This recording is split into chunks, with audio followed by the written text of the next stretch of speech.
Приехал я в Южный, поставил машину. Ну и такой хуякс на сигналку ставлю. И тут такой прикол. Хуякс.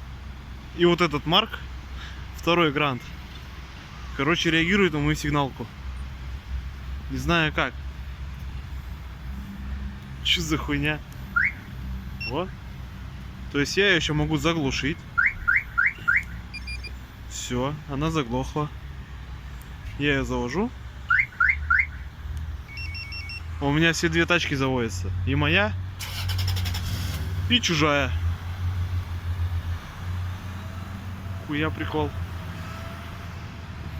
Ну, можно сказать, вторую машину приобрел.